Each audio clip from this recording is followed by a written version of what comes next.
দেখো গোপাল, এই গাছটা আমাদের জমির অংশে পড়েছে। সোজা গাছের গোড়া দেখে বোঝা যাচ্ছে উত্তরপুরের সীমা থেকে 1 হাত ভেতরে। তোমার ভুল হচ্ছে।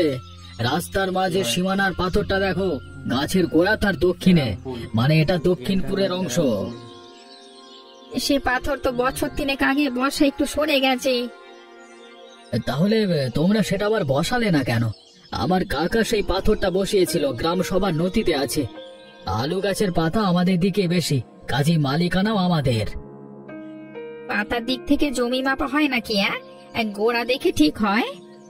এই গাছের বীজ আমাদের দিক থেকে গেছে, কাজী এতে সম্পূর্ণ অধিকার দক্ষিণপুরের। প্রকৃতির দান হলেও যদি আমার জমির উপর বেড়ে ওঠে, সেটাও মানে আমারই হবে। সেটা বিচার করবার আমরা কে? তার জন্য জমিদার আছেন, তর্কে তো আর মীমাংসা হবে না।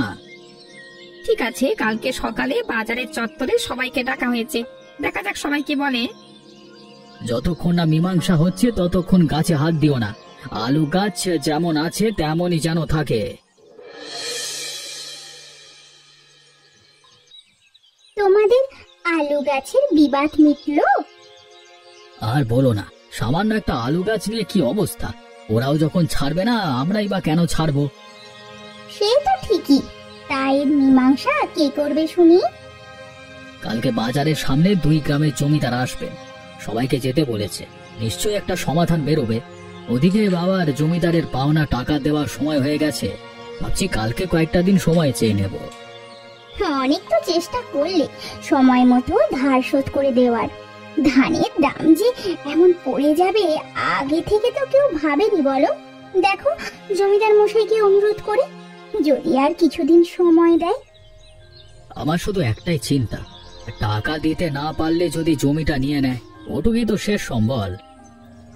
একটা উপায় আছে, আমার বিয়ের সময় যে 2 সোনার বালা পেয়েছিলাম, সেইগুলো যদি বেচে দিই কিছু টাকা হবে। না না, সেগুলো বিক্রি করবার দরকার নেই, ওটা আশীর্বাদ।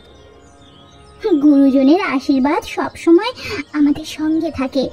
বালা দুটো বিক্রি করে যদি দেনা শোধ হয় তাহলে তাহলে তো সেটা ভালো, বলো? কালকে সকালে কি হয় দেখি, তারপর না হয় শহরে যাব। পাশের গ্রামে একটা সোনার দোকান আছে গো। না না, শহরেই যাব। শহরের মানুষ হিসেব নিকেশ ভালো করে বোঝায়, ঠকায় না। আচ্ছা আচ্ছা, তবে তাই করো। এত ঝামেলা কি কারণে শুনি? একটা সামান্য আলু গাছ না থাকলে কি সমস্যা হবে শুনি? সেজন্যই তো বলছি ওটা আমাদের দিয়ে দিন না। তোমাদের গ্রামের জমিদার নন্দলালের সঙ্গে ব্যাপারে আমার কথা হয়েছে। তার সকাল থেকে খুব জ্বর, তাই এখানে উপস্থিত থাকতে পারিনি। তবে আমাদের উভয়ের সিদ্ধান্ত হলো 2 গ্রামের মধ্যে সুরাহা করা। তার জন্য যদি আলু গাছ উপড়ে ফেলতে হয় তাহলে তাই হোক। যাই, এবার কেমন বিচার? আমি ঘোষণা করছি, এই আলু গাছ কালকে সকালেই শ্রমিক এনে উপড়ে ফেলা হবে। না, আরো ঝগড়া করো সবাই, এরপর লাভের লাভ তো কিছুই হলো না, 2 গ্রামের ক্ষতি হলো।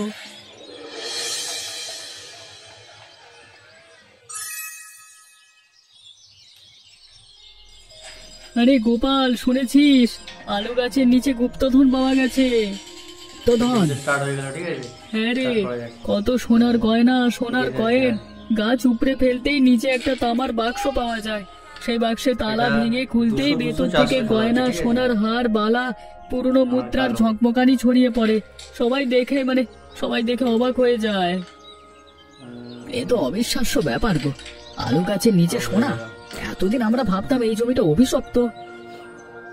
বুঝলে গোপাল, মাটিতে অনেক সময় আশীর্বাদও লুকিয়ে থাকে। ঠিক বলেছ গণেশ কাকা, কিন্তু এই সম্পদ কার?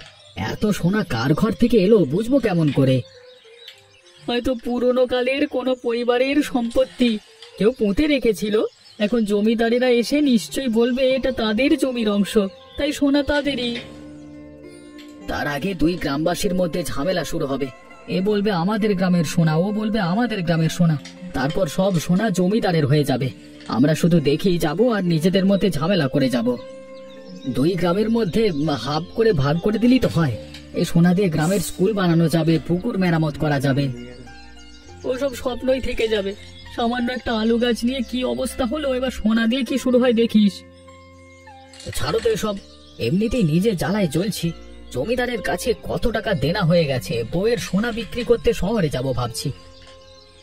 দাঁড়া দাঁড়া, এখন শহরে যাস না, কটা দিন দেখ না, যদি এই গুপ্তধনের কিছুটা সবাই পায় তাহলে তো অনেকটা সুরাহা হবে, তাই না? তা অবশ্য ঠিক। তাহলে এখন থাক, আগামী সপ্তাহেই বরং শহরে যাব। এখন সোনার সিন্দুকটা কার কাছে আছে? উত্তরপুরের কয়েকজন এসেছে, ওই গয়নার সিন্দুক জমিদার হরিচরণ মশাইয়ের বাড়িতে নিয়ে গেছে। আচ্ছা, আমি বাড়িতে যাই, শরীরটা খুব ক্লান্ত লাগছে। হ্যাঁ হ্যাঁ, যা যা।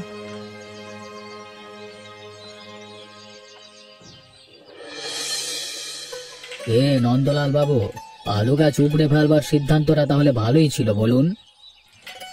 সে আর বলতে, আলু গাছের বদলে যে এত সোনা দানা পাওয়া যাবে সেটা যদি আগে জানতাম তাহলে কবেই এই আলু গাছ উপরে ফেলতাম, বেকার এত ঝামেলাও হতো না।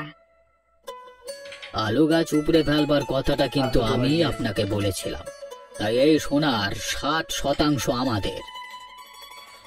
দেখো, এসব নিয়ে আর ঝামেলা করো না, উভয় গ্রামে 50% করে ভাগ করে দেওয়া হোক, তাতে দুই গ্রামের মধ্যে মিলও হবে আর সবাই খুশিও হবে। না না না না না না, গাছের গোড়া আমাদের দিকে ছিল, তাই আমাদের 60% দিতেই হবে।